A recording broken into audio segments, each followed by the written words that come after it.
Consumers may identify with brands, but on the whole, that relationship is limited to when you buy or use a product or service. Social media has allowed brands to develop a personality, whatever that may be. But some brands are developing a reputation for being snarky online. So, can being snide and critical be good for the brand?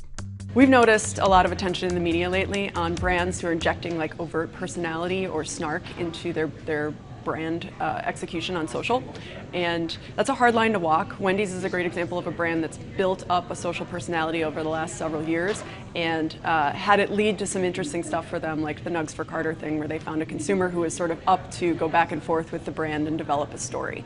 But that's a really difficult thing to do for brands, and we found in our data that like 50% of consumers will unfollow a brand if they find a post off-putting, and a quarter of them will never buy that brand again.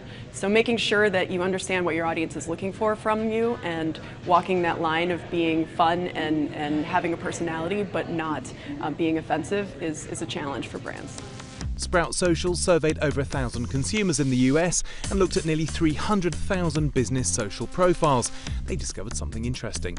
Millennials have a very different feel about brand personality on social. They are 75% more likely than their older counterparts to look for brand personality on Instagram and 42% more likely to look for it on Twitter. So that's kind of a big difference, and it goes back to understanding your audience and what they want from you and your brand on social. So, can brands get away with being a bit more cheeky? Absolutely, but it goes back to knowing who your audience is, what they'll tolerate, and what they're looking for from you. And it takes years and years to develop snark as a brand personality and to do it right. You can't just turn it on one day when you've been tweeting pretty dry stuff for the last several years. It's something that takes a lot of testing and learning, understanding what the audience wants and giving it to them. The most important thing for brands to do when trying to develop brand personality in social is to look at how their audience is using social. How are the audience members talking to the brand? That'll give you a good indication of what they're up for and whether or not they'll engage with your brand in a fun and playful way that you keep sort of on your objectives and on your brand.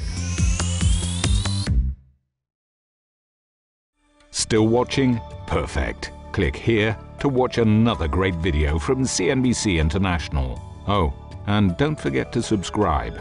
Thanks for watching.